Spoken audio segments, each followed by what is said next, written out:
ఇన్ని సినిమాలు పుడుతున్నాయని.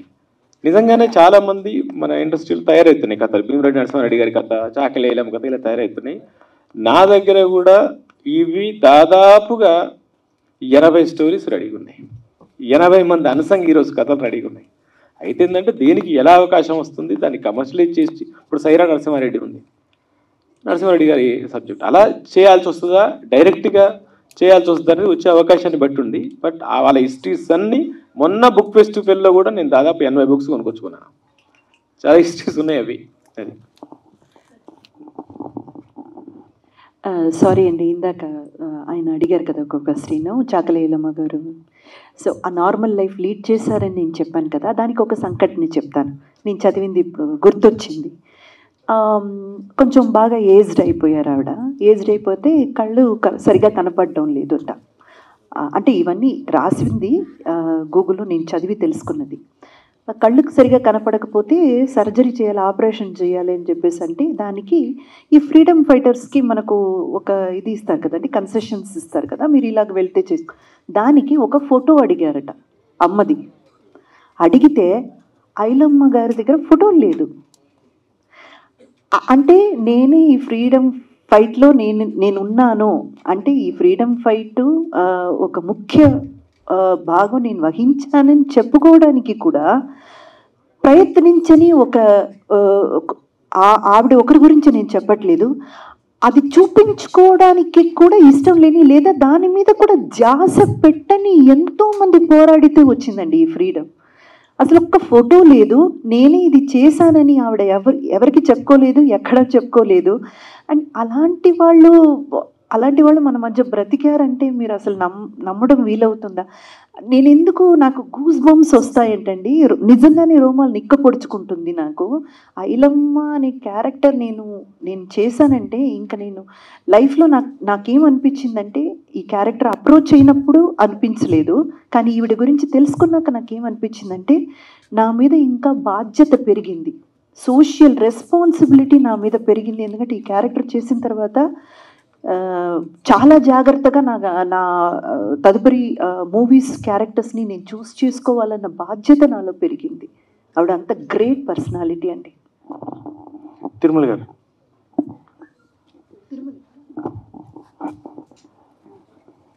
Sir 1947-48 backdrop cinema అంటే కొంచెం ఆ టైంని చూపించడం అనేది చాలా చాలా కష్టం.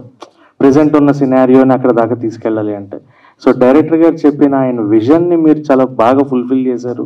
అండ్ ఎక్కడా కూడా మనకి ప్రజెంట్ జనరేషన్ కాకుండా ఆ టైప్ ఆఫ్ ఆర్ట్ వర్క్ చేయడం అనేది ఎలా అనిపించింది? And through out the complete 1948 Razakar వ్యవస్థ అనే దాన్ని చూపించడం. డెఫినెట్గా అండి. యాక్చువల్గా సార్ నాకు చెప్పినప్పుడే గూస్ బంప్స్ వచ్చినాయి, సబ్జెక్ట్ చెప్పినప్పుడే గూస్ బంప్స్ వచ్చినాయి. తర్వాత నాకు స్టోరీ మొత్తం నరేట్ చేసినప్పుడు నేను ఎక్కడో కొంచెం వెనుకుంటే ముందుకు వచ్చాను. సరే ఇది చేయాలి అని అంటే నాకున్న నైపుణ్యమే సరిపోదు, నేను మాస్టర్స్ చేశాను. సో ఈ నైపుణ్యమే కాదు, దీనికి రీసెర్చ్ వర్క్. ఇప్పుడు మేము ఫైనల్ ఇయర్లో మాస్టర్స్లో థీసిస్ చేస్తాం, ఒక సబ్జెక్ట్ మీద రీసెర్చ్ చేసి ఒక బుక్ తయారు చేస్తాం, అప్పుడే మాకు మాస్టర్ డిగ్రీ ఇస్తారు. సో మళ్ళీ ఒక మాస్టర్ డిగ్రీ నేను చేయాల్సి వచ్చింది విజువల్స్ పరంగా. సో ఈ అవకాశం నిజంగా సార్ ఇచ్చినట్టే, అలాగే గూడూరు నారాయణ రెడ్డి గారు ఇచ్చినట్టే. సో ఫస్ట్ నేనేం చేశానంటే మనకున్న సన్నివేశాలలో ఏమేమి మేజర్ పార్ట్స్ ఉన్నాయో అవన్నీ తీసుకొని అప్పుడు నేను ఫస్ట్ బైరాన్పల్లి వెళ్ళిపోయాను. తర్వాత అటున్న పల్లెలు అవన్నీ తిరగడము, తర్వాత వాళ్ళ ఇప్పుడు లైవ్లో ఉండి అప్పుడు ఆ పోరాటాన్ని చూసిన వాళ్ళు ఒక ఇద్దరే దొరికారు. ఒక ఆమె పిచ్చామె అయిపోయింది, అంటే ఆమెది వేరే స్టోరీ. సో అలాగా నేను ఒక బైరాన్పల్లి విలేజ్లోనే ఒక 20-30 మందిని కలిసాము, వాళ్ళతో వీడియోస్ కూడా చేసాము. అది యాక్చువల్గా సినిమా రన్నింగ్ అవుతుంటే మధ్యలో పబ్లిసిటీ చేద్దాం అనుకున్న, అంటే అక్కడక్కడ రిలీజ్ చేద్దాం అనుకున్నాయి, అవి వీడియోస్ ఉన్నాయి మన దగ్గర. సో వాళ్ళందరినీ ఇంటర్వ్యూ చేసినప్పుడు బురుజు ఎలా ఉండేది, అసలు బురుజు కట్టడం ఎందుకు వచ్చింది, అసలు ఆ కన్స్ట్రక్షన్ అక్కడ ఎందుకు కట్టారు, దాన్ని ఇంత బలంగా ఎందుకు కట్టారు, కట్టిన కన్స్ట్రక్షన్ ఎందుకు కూలగొట్టారు, ఎలా అది డిమాలిష్ అయిపోయింది. సో ఇలాంటివన్నీ తర్వాత ఇప్పుడు ఎవరైతే బతికున్నారో వాళ్ళతోటి ఇంటర్వ్యూ చేస్తూ వాళ్ళు చెప్పినటువంటి ఐడియాస్ని పెట్టుకొని డ్రాయింగ్ చేసి వాళ్ళకి చూపించి ఇలా ఉండేదా అలా కాదన్నప్పుడు మళ్ళీ ఇంకొక డ్రాయింగ్ చేసి చూపించి అట్లా దాని మీద చాలా రీసెర్చ్ వర్క్ చేయడం జరిగింది. అలాగే సార్ దగ్గర చాలా బుక్స్ ఉండేవి. సో అలాగే మన డైరెక్షన్ టీం కూడా చాలా మెటీరియల్ కలెక్ట్ చేశారు. సో ఇవన్నీ కూడా ఇదొక ఏం చెప్పను వండర్ఫుల్ జర్నీ అండి. నేను ఒకనొక టైంలో నేను ఫీల్ అయింది ఏంటంటే సినిమా అయిపోయిన తర్వాత విజువల్ సినిమా చూసిన తర్వాత నేను ఇండస్ట్రీలో ఇంకా సినిమా చేయకపోయినా పర్లేదు అనుకున్నాను. This is the enough. ఇంతకంటే నేను ఇంకేం గొప్పగా చేసేది ఏమి ఉండదేమో. ఎందుకు అని అంటే అంత రీసెర్చ్ చేయాల్సి వచ్చింది, అంత అవుట్పుట్ ఇవ్వడానికి ట్రై చేశాను. అంటే 100% ఇచ్చానని చెప్పను, ఎక్కడో నాకు తెలుసు ఇంకేదో మిస్ అయి ఉంటుంది, ఇంకేదో చేయాల్సింది అని ఇప్పుడు చూస్తే మళ్ళీ నాకు అనిపిస్తుంది. బట్ ఆ టైంకి 100% ఇచ్చానని అనుకున్నాను, కానీ కాదు, ఇంకా ఉంటుంది. బట్ ఎస్పెషల్లీ ఈ ప్రయాణంలో, ఈ జర్నీలో నేను ఇంతకుముందే చెప్పాను, మా ప్రొడ్యూసర్ గూడూరు నారాయణ రెడ్డి గారు, ప్రణయ్ అన్న, మా రమేష్ డిఓపి, వీళ్ళందరి సహకారం, మా డైరెక్టర్ గారి ఇన్పుట్స్, నేను ఏదైనా తప్పు చేసినప్పుడు ఇలా కాదు ఇలా ఉండదేమో ఒకసారి రీథింక్ చేయండి, లేకపోతే పలానా బుక్ చూడండి, లేదంటే పలానా వ్యక్తిని కలవండి, అట్లా చాలామందిని కలిసాం. కవులు, కళాకారులు, మేధావులు, ఎవరైతే బుక్స్ రాసిన వాళ్ళు. సో ఇట్లా చాలామందిని కలిసామండి, చాలామంది ఇన్పుట్స్ తీసుకున్నాం, వాళ్ళని ఇంటర్వ్యూస్ చేసాం. తర్వాత ఇప్పుడు బతికున్న వాళ్ళు కానీ, వాళ్ళ పిల్లలు కానీ, వాళ్ళ మనవాళ్ళని, వాళ్ళు యూఎస్లో ఉంటే యూఎస్లో కాంటాక్ట్ చేసి వీడియో కాల్ తీసుకొని వాళ్ళతోటి వాళ్ళు ఎలా ఉండేది, అప్పుడు వాళ్ళ ఇల్లు ఎలా ఉండేది, కొన్ని ఇల్లు కూలగొట్టి అట్లా ఆగిపోయిన ఆ ఇళ్ళల్లో కూడా వెళ్ళి చూసాం. వాళ్ళు హోల్స్ పెట్టుకొని ఎందుకు ఈ హోల్స్ ఉన్నాయి అంటే వాళ్ళని ఎదుర్కోవడానికి, వెపన్ యూస్ చేయడానికి, షూట్ చేయడానికి. అలాగే మీరు పైన చూసినప్పుడు ఆ బురుజులో చాలా సీన్ ఉందండి. అసలు చెప్పాలంటే సాగు తీయాలనుకుంటే ఓన్లీ ఆ బైరాన్పల్లి ఎపిసోడ్లో బురుజు మీదకి వెళ్ళి ఆ బురుజు యాక్టివిటీ చేసి ఒక సినిమా అవుతుందండి. Sir, I want to follow up that answer Yata garu. So ఏ సినిమాకైనా సరే హిస్టరీ పరంగా తీసుకుంటే కొన్ని అంతా సినిమా ఒక 2.5 గంటల్లో లేదా 3 గంటల్లో కన్వే చేయాలంటే చాలా కష్టం. సో అలా ఈ రజాకార్ సినిమాలో అరే నేను ఈ పాటు కేవలం డ్యూరేషన్ వల్ల ఆపేయాల్సి వచ్చింది, అలాంటి ఇబ్బందులు కానీ అలాంటి సిచ్యువేషన్స్ కానీ ఏమైనా ఉన్నాయా? అన్నీ అవే. ఆ హిస్టరీ తీసుకుంటే అదొక సముద్రం, అది చెప్పడం చాలా కష్టం. సార్ మనం ఈ రజాకార్ సినిమా చేద్దామని చెప్పినప్పుడు నాకు ఎక్కడ మొదలు పెట్టాలి, ఎక్కడ ఏం చేయాలో అర్థం కాలేదు. నిజాం చరిత్ర, ఆసిఫ్ జాహీ వంశ చరిత్ర 224 సంవత్సరాల చరిత్ర. అందులో 100 సంవత్సరాల చరిత్ర ఇది ఉంటుంది. 4వ నిజాం నుంచే బ్రిటిషర్ స్టార్ట్ అయిపోయారు. రజాకార్ వ్యవస్థ అప్పుడప్పుడే నైజాం వ్యవస్థ నుంచి నిదానంగా రజాకార్ వ్యవస్థ స్టార్ట్ అయిపోయింది.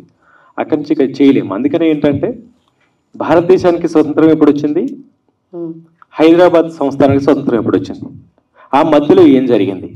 సో స్టార్టింగ్ ఎండింగ్ పెట్టుకుంటే ఏం చేయొచ్చు. మొత్తం ఇదే చెప్పాలంటే మరి చాకలి ఐలమ్మది ఎప్పుడుదో మరి గుర్తు చేయకపోతే ఎట్లా, ఇంకొంచెం ముందుది చాకలి ఐలమ్మది. సో దాన్ని ఎలా ఎవరు రూపంలో చెప్పించాలి, ఆ విధంగా ప్లాన్ చేసుకొని చాలా ఒక స్పూన్ చెప్పాము అంతే, మనం ఓన్లీ 1 స్పూన్. మరి పార్ట్ 2, పార్ట్ 3 అలా ప్లాన్ చేసుకుంటున్నారా? ప్రస్తుతం అయితే ఆలోచించలేదు, చూద్దాం ముందు ఏం జరుగుతుందో. థ్యాంక్ యూ మా. ఇంద్రజ గారు. హాయ్ అండి, this is Rani from Telugu 70. నమస్తే అండి. సో మీరు ఎన్నో సినిమాలు చేశారు. ఫస్ట్ మీరు ఇంతకుముందు చెప్తూ కూడా ఇంతవరకు గ్లామరస్ రోల్స్ చేశాను, తర్వాత నేను యాక్టింగ్కి స్కోప్ ఉన్నది, ఈ క్యారెక్టర్ నేను చేశాను అన్న. అలాగా ఇంకేమైనా మీకు డ్రీమ్ రోల్స్ లాంటివి ఏమైనా ఉన్నాయా? అలా చెప్పలేదండి. హీరోయిన్గా వర్క్ చేసినప్పుడు గ్లామరస్ రోల్ చేసాము, గ్లామర్ హీరోయిన్ అని చెప్పారు. మనం క్యారెక్టర్స్ చేసినప్పుడు కూడా అందం మీద ఎక్కువ కాన్సన్ట్రేషన్, లేదా మీరు చాలా బాగున్నారు, అందంగా ఉన్నారు, గ్లామర్గా ఉన్నారు అన్న మాటలే ఎక్కువగా వినపడినా కూడా, అంటే నేను యాక్ట్ చేయలేదు, లేదు యాక్టింగ్కి స్కోప్ ఉన్న క్యారెక్టర్స్ చేయలేదని చెప్పలేదు. అలా చెప్తే నాకు అలాంటి క్యారెక్టర్స్ ఇచ్చిన డైరెక్టర్ని నేను కించపరిచినట్టు అలా చెప్పలేదు.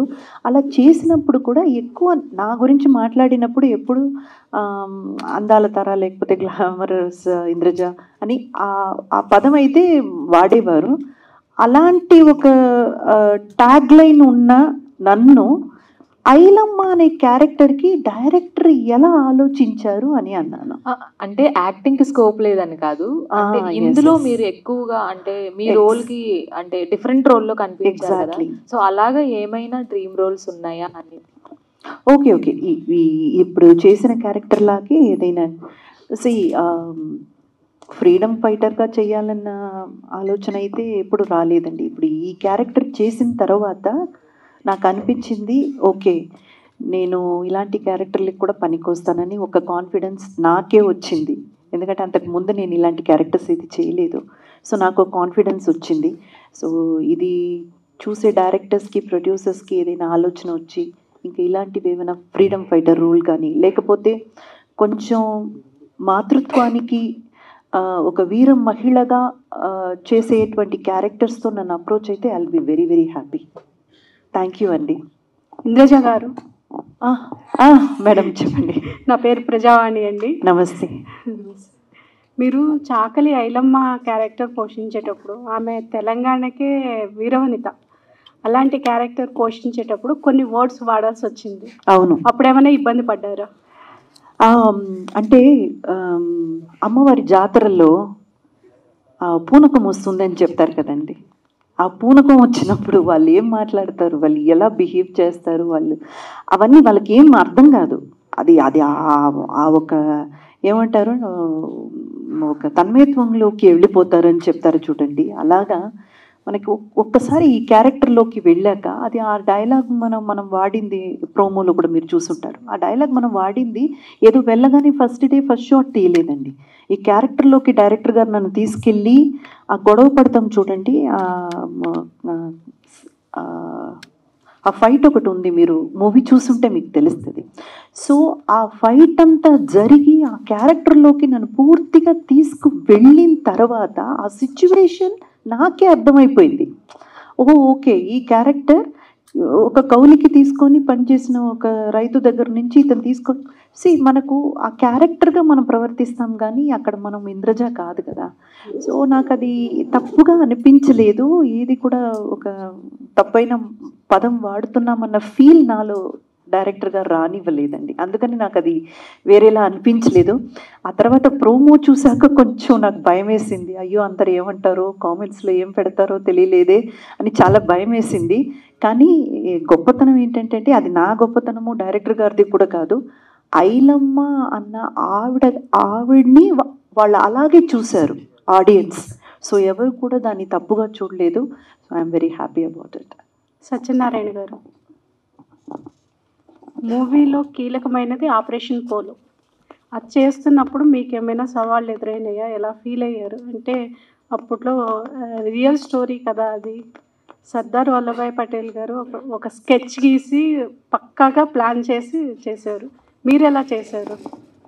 సవాల్ అంటేమా ఫస్ట్ దాని గురించి రీసెర్చ్ చేసేటప్పుడు ఇంకా చాలా ఇన్ఫర్మేషన్ ఉంది, అది ఎలా చెప్పాలి. ఎందుకంటే ఇక్కడ చెప్పింది రజాకార్ గురించి చెప్తున్నాం, ఆపరేషన్ పోలో గురించి చెప్తే నిజానికి ఆపరేషన్ పోలో టైటిల్ పెట్టి ఒక సినిమా చేస్తే బాగుంటుంది. అది ఇంకా చాలా బాగుంటుంది, నేషనల్ మూవీ అవుతుంది. మనం అది చెప్పట్లేము, చెప్పిన తక్కువ టైంలో చెప్పాలి. నిజానికి వాళ్ళ ప్లాన్ పేరు క్యాటర్ పిల్లర్ అంటారు. నిజానికి ఆ క్యాటర్ పిల్లర్ ప్లాన్ చేస్తే ఏంటంటే ఆ క్యాటర్ పిల్లర్ ప్రకారం ఆర్మీ ఎక్కడి నుంచి వచ్చింది ఏంటి ఇదంతా చాలా ఉంటుంది. అదేంటంటే మనం గ్రాఫిక్స్లో ఆర్మీ బయలుదేరిన తర్వాత గ్రాఫిక్స్లో చూపించి అలా వెళ్తే ఏంటంటే అది క్యాటర్ పిల్లర్ రూపంలో ఉంటుంది. అదొక అవన్నీ సవాళ్ళు అన్నట్టు, అవన్నీ మనం చెప్పలేము. తర్వాత ఎక్కడ అటాక్స్ జరిగినాయి అనేది కూడా ఊహించినట్టు మనం ఇన్వెస్టిగేషన్ చేస్తే ఇలా వస్తున్నారనుకుంటే ఇంకెక్కడో తేలుతుంది కదా, అలా ఉంటుంది అదంతా కూడా. సోల్జర్స్ ఇటు వస్తున్నారని ప్లాన్ చేస్తే రజాకారులు వాళ్ళు ఇంకెక్కడో ఉంటారు. ఇలాంటివి చాలా సంఘటనలు ఉన్నాయి. అవన్నీ సవాల్గానే తీసుకొని మనం ఎంత చెప్పాలి, తప్పు చెప్పకూడదు, కరెక్ట్గా చెప్పాలని చాలా కొంచెమే చెప్పేశాం, అది జరిగింది. సార్ ప్రొడ్యూసర్ గారు, లాస్ట్ క్వశ్చన్. సో రజాకార్ అనే సినిమా చాలా మంది చాలా అప్రిషియేషన్స్ ఇచ్చారు. మీకు best moment from the politician, from the normal audience, మీకు బెస్ట్గా ఎమోషనల్గా ఫీల్ అయిన వర్డ్స్ ఏంటి? మూవీలో words sir?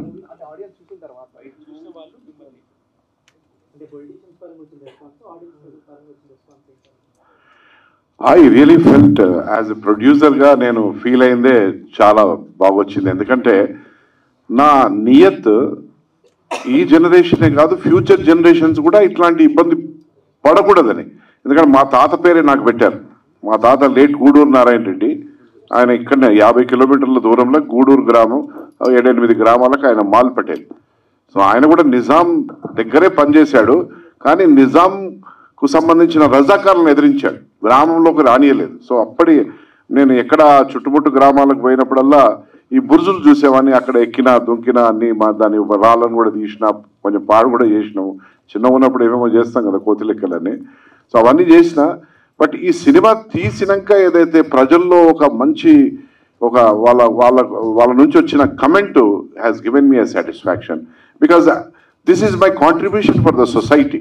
It is not for my selfish and political కంటే నేను పవర్ పొందాలి, లేకుంటే నాకు పోస్ట్ రావాలి, నాకు అట్టహాసం ఉండాలి, 3-4 కార్లు వెనక ముందు సైరన్ కొట్టుకుంటూ తిరగాలనేది, that is as a politician.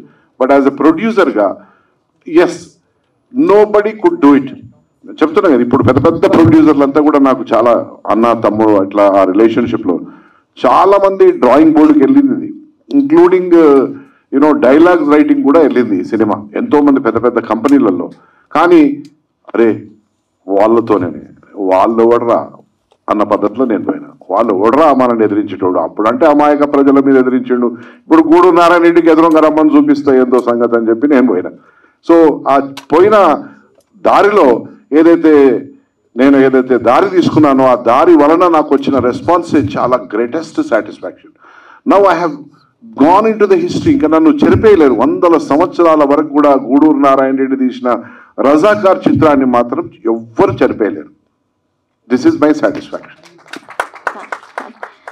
Thank you అండి, thank you so much. So press మీట్కి విచ్చేసిన మీడియా వారందరికీ అండ్